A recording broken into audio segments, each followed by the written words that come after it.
Olá pessoal, tudo bem? Então hoje vamos falar um pouco sobre o ocorrido com o submarino Titã. Vamos tentar encontrar conexões para a nossa compreensão espiritualista, esotérica. Pois bem, o submarino Titã ele implodiu, né? Para quem não sabe o que é implosão, é o contrário de explosão, ou seja, ao contrário no sentido que a implosão é para dentro.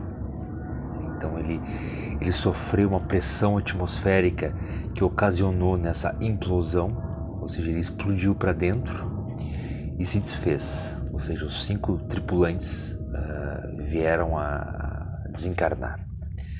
Pois bem, por que isso ocorreu? Porque ele estava numa profundidade de mais ou menos 10 mil pés.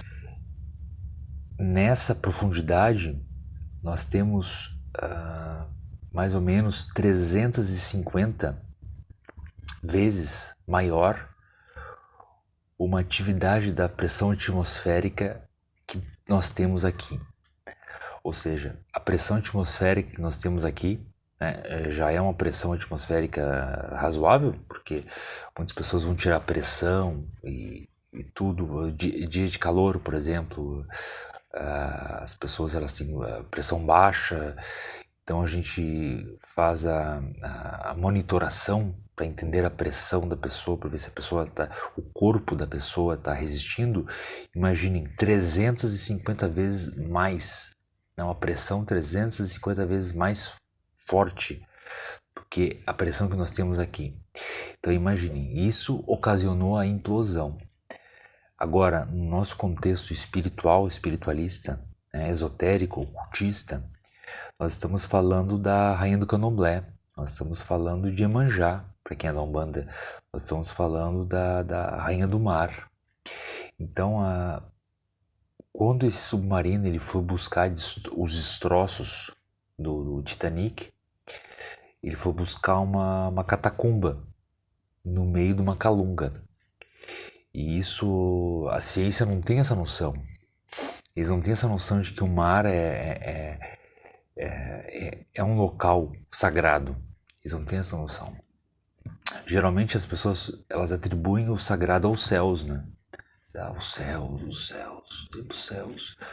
E o mar, as profundezas do mar, não é tão atribuída essa noção de sagrado, de divino. Mas o engraçado disso tudo é que todos nós viemos do mar, fomos amebas marítimas, a respeito do arquétipo humano. O arquétipo humano que nós usamos hoje veio do mar, e o ser humano até hoje não conhece o mar. Então ele busca muito o céu, então quando ele vai para o mar, ele desconhece o mar. E o mar não é brincadeira. O mar ele realmente é a Calunga Grande, a Grande Calunga. Então essa grande calunga, ela representa esse mundo dos arquétipos, esse mundo que nós não entramos com o corpo físico, nós saímos do corpo físico para entrar. E a ciência, a física, os cientistas tentam entender esse mundo adentrando nele com a física. Se fizerem materiais melhores, mais resistentes, e tiverem mais cautela, obviamente que chegarão a isso, a essa compreensão marítima. Mas isso não chega nem perto da compreensão que todo espiritualista deve ter em relação ao mar, em relação à Rainha do Candomblé e, sobretudo, o respeito a ela, que é necessário.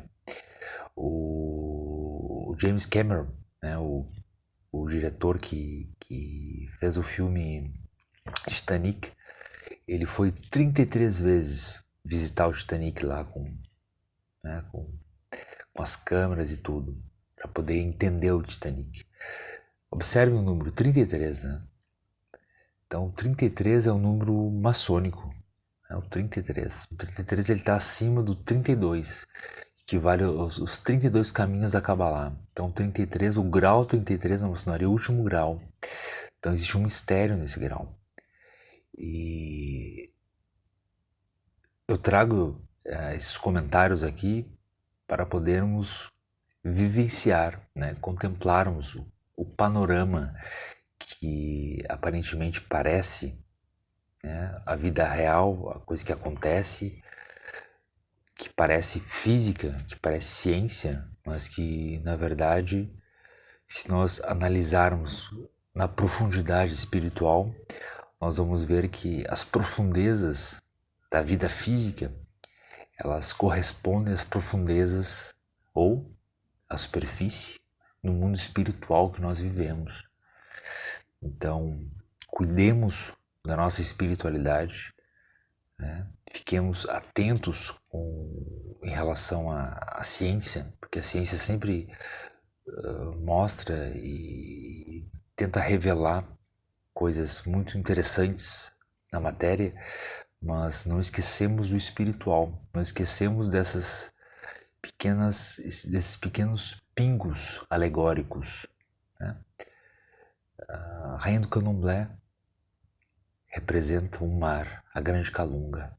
Adentrar na Grande Calunga não é através do corpo físico, mas é deixar toda a roupagem, porque a Rainha do Candomblé, ela não busca a pessoa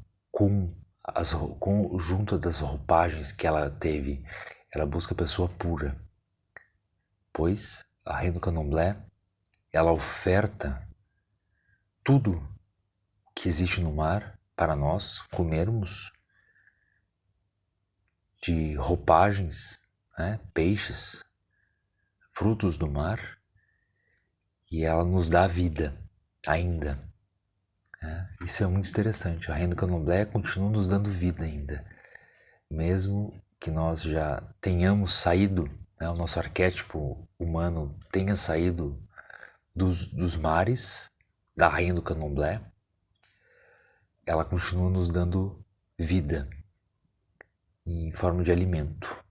Então, eu acho que é uma boa reflexão para todos nós, né, pensarmos no mar, pensarmos nas profundezas que o mar representa e que em nós também existe tal profundeza. Então, esse é o recado. Até mais, obrigado.